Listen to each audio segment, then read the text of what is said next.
शांताकारं भुजंगशयनं पद्मनाभं सुरेशं विश्वाधारं गगनसदृशं मेघवर्णं शुभांगं लक्ष्मीकान्तं कमलनयनं योगिभिध्यानगम्यं वंदे विष्णु भवभयहरं सर्वलोकैकनाथं। मंगलम भगवान विष्णु मंगलम गरुड़ध्वज मंगलम पुंडरीकाक्ष मंगलाय तनोहरि। ओम नमो भगवते वासुदेवाय। आज का दिन आप सभी के लिए मंगलमय हो। आज से पौष महीने की शुरुआत हो चुकी है। पौष महीने में प्रतिदिन सुबह सुबह भगवान सूर्य देव को अर्घ देना चाहिए। इससे पूरे साल रोग दुख पास भी नहीं भटकता है। आज से मैं आपको पौष मास की कथा सुनाने वाला हूँ। आइए सुनते हैं पौष मास की कथा का पहला अध्याय। आज की कथा में वैशंपायन जी जन्मेजय जी से कहते हैं, जन्मेजय, एक इक्ष्वाकु वंश में महाभीष नाम के एक राजा थे। वे बड़े सत्यनिष्ठ एवं सच्चे वीर थे। उन्होंने बड़े बड़े अश्वमेध और राजसूय यज्ञ करके स्वर्ग प्राप्त किया था। एक दिन बहुत से देवता और राजर्षि, जिनमें महाभीष भी थे, ब्रह्मा जी की सेवा में उपस्थित हुए। उसी समय श्री गंगा जी भी वहां आई। वायु ने उनके श्वेत वस्त्रों को शरीर पर से कुछ खिसका दिया। तब वहां उपस्थित सभी लोगों ने अपनी आंखें नीचे कर ली, परंतु राजर्षि महाभीष उन्हें निश्चंक देखते रहे। तब ब्रह्मा जी ने कहा, महाभीष, अब तुम मृत्यु लोक में जाओ। जिस गंगा को तुम देखते रहे हो वह तुम्हारा अप्रिय करेगी और तुम उस पर क्रोध करोगे, तब इस शाप से मुक्त हो जाओगे। महाभीष ने ब्रह्मा जी की आगे सिरों धारे कर यह निश्चय किया कि मैं पूर्ववंशी राजा प्रदीप का पुत्र बनूं। गंगा जी जब वहां से लौटी तब रास्ते में वसुओं से उनकी भेंट हुई। वे भी वशिष्ठ के शाप से श्रीहीन हो रहे थे। उन्हें यह शाप हो चुका था कि तुम लोग मनुष्य योनि में जन्म लोगे। गंगा जी ने उनसे बातचीत करने के बाद यह स्वीकार कर लिया कि मैं तुम लोगों को अपने गर्भ में धारण करूंगी और तत्काल मनुष्य योनि से मुक्त कर दूंगी। उन 8 वसुओं ने भी अपने अपने अष्टमांश से एक पुत्र मृत्यु लोक में छोड़ देने की प्रतिज्ञा की और यह भी कह दिया कि वह अपुत्र रहेगा। इधर पूर्ववंश के राजा प्रदीप अपने पत्नी के साथ गंगा द्वार पर तपस्या कर रहे थे। एक दिन भगवती गंगा मनोहर मूर्ति धारण करके उनके पास आई। बातचीत होने के बाद यह निश्चय हुआ कि वे राजा प्रदीप के भावी पुत्र की पत्नी बने। गंगा जी ने प्रदीप की बात स्वीकार कर ली और राजा प्रदीप ने अपनी पत्नी के सहित पुत्र प्राप्ति के लिए बड़ी तपस्या की। वृद्धावस्था में उनके यहाँ महाभीष ने पुत्र रूप में जन्म लिया। उस समय राजा प्रदीप शांत हो रहे थे अथवा उनका वंश शांत हो रहा था। ऐसी अवस्था में संतान होने के कारण उनका नाम शांतनु पड़ा। जब शांतनु जवान हुए तब पिता ने उनसे कहा कि तुम्हारे पास एक दिव्य स्त्री पुत्र की अभिलाषा से आवेगी। तुम उसकी कोई जांच पड़ताल मत करना। वह जो कुछ करे उससे कुछ कहना मत। ऐसा कहकर उन्होंने अपने पुत्र शांतनु को राजगद्दी पर बैठाया और स्वयं वन में चले गए। एक बार राजर्षि शांतनु शिकार खेलते खेलते गंगा तट पर जा पहुंचे। उन्होंने वहां एक परम सुंदरी स्त्री देखी। वह दूसरी लक्ष्मी के समान जान पड़ती थी। उसकी रूप संपत्ति देखकर शांतनु विस्मित हो गए। सारे शरीर में रोमांच छुआया। इस प्रकार देखने लगे मानो नेत्रों से पी जाएंगे। उस दिव्य स्त्री के मन में भी उनके प्रति प्रेम उमड़ आया। शांतनु ने उनका परिचय पूछते हुए याचना की कि तुम मुझे पति रूप में स्वीकार कर लो। देवी ने कहा, राजन, मुझे आपकी रानी होना स्वीकार है। शर्त यह है कि मैं अच्छा बुरा जो कुछ करूं आप मुझे रोकिएगा नहीं, कुछ कहिएगा भी मत।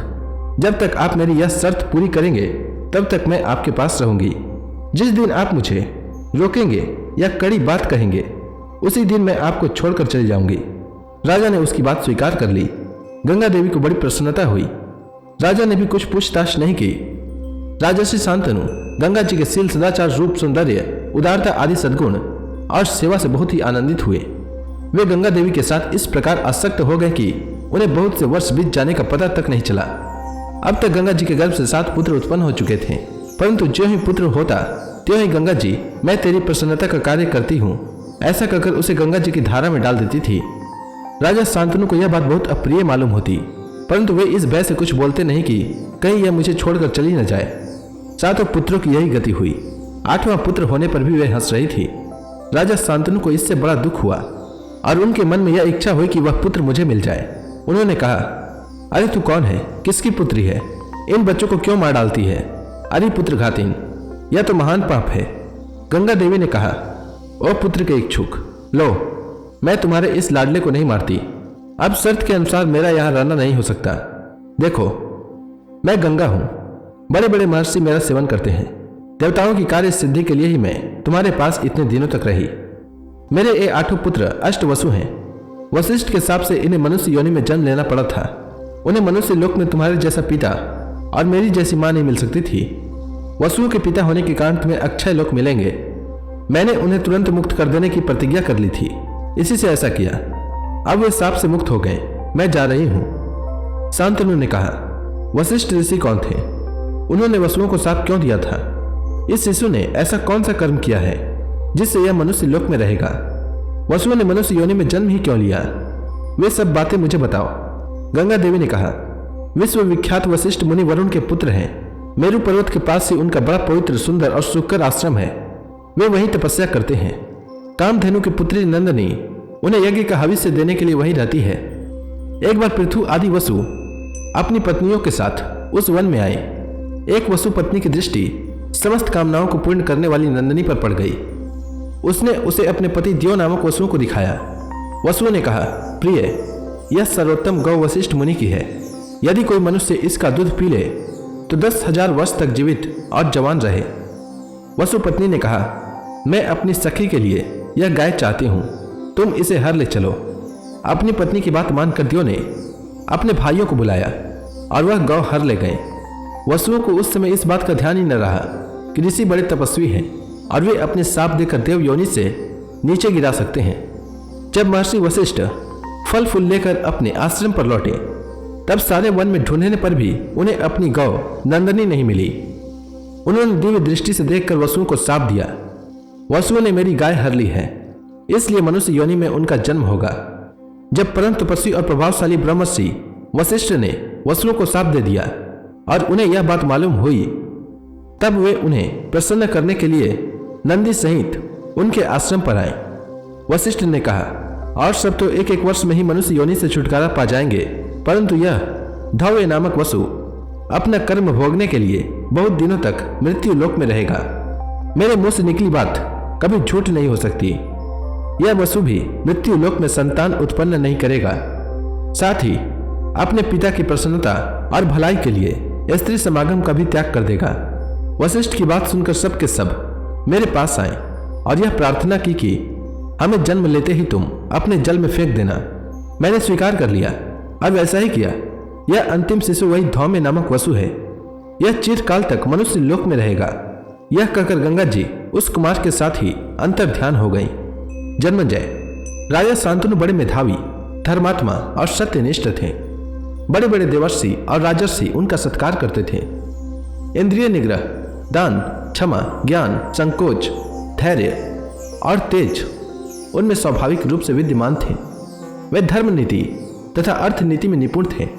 वे केवल भरत वंश के ही नहीं, सारी प्रजा के एकमात्र रक्षक थे। उनका चरित्र देखकर सब लोगों ने यही निश्चय किया कि काम और अर्थ से बढ़कर धर्म ही है। उन दिनों धार्मिकता में सबसे बढ़ चढ़कर वही थे। प्रजा का शोक, भय और बाधा मिट गई थी। सब सुख की नींद सोते और जागते। उनके तेजस्वी शासन से प्रभावित होकर दूसरे सामंत राजा भी यज्ञ, दान आदि में तत्पर रहते थे। उनकी राजधानी थी हस्तिनापुर। वहीं से वे सारी पृथ्वी का शासन करते थे। उनके राजत्व काल में पशु, सुकर, हिरण और पक्षियों तक को कोई नहीं मार सकता था। उनके राज्य में ब्राह्मणों की प्रधानता थी और वे स्वयं बड़ी विनय के साथ राग और द्वेष से रहित होकर प्रजा का पालन शासन करते थे। देवता, ऋषि और पितरों के यज्ञ के लिए उद्योग होता रहता था। राजा शांतनु दुखी, अनाथ और पशु पक्षी सभी प्राणियों की रक्षा करते थे। उस समय सबकी वाणी सत्य के आश्रित थी और सबका मन दान के लिए उत्साहित था। 36 वर्ष तक पूर्ण ब्रह्मचर्य का निर्वाह करते हुए राजा ने वनवासी जैसा जीवन व्यतीत किया। एक दिन राजा शांतनु गंगा नदी के तट पर विचर रहे थे। उन्होंने देखा कि गंगा जी में बहुत थोड़ा जल रह गया है। वे बड़े विस्मित और चिंतित हुए कि आज देव नदी गंगा बह क्यों नहीं रही है। आगे बढ़कर उन्होंने खोज की, तब पता चला कि एक बड़ा मनस्वी, सुंदर और विशालकाय कुमार दिव्य अस्त्रों का अभ्यास कर रहा है और उसने अपने बाणों के प्रभाव से गंगा जी की धार रोक दी है। यह अलौकिक कर्म देखकर वे अत्यंत विस्मित हो गए। उन्होंने अपने पुत्र को पैदा होने के समय ही देखा था, इसलिए पहचान नहीं सके। उस कुमार ने राजर्षि शांतनु को माया से मोहित कर दिया और स्वयं अंतर ध्यान हो गया। अब राजर्षि शांतनु ने गंगा जी से कहा कि उस कुमार को दिखाओ।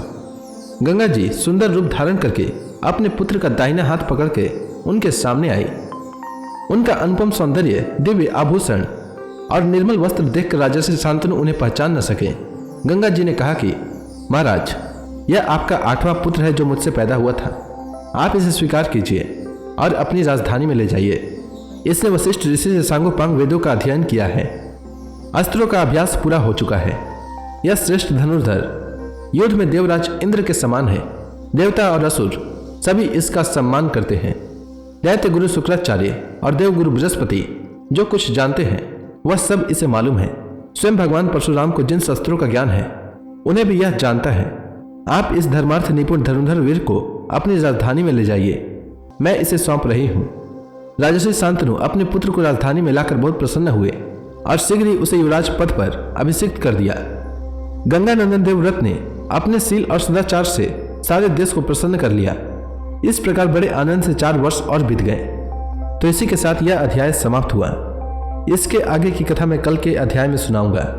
तब तक के लिए भगवान हरि का नाम लेते रहें। तो प्रेम से बोलिए भगवान विष्णु की जय, श्री कृष्ण भगवान की जय, लक्ष्मी माता की जय, तुलसी माता की जय, समस्त देवी देवताओं की जय।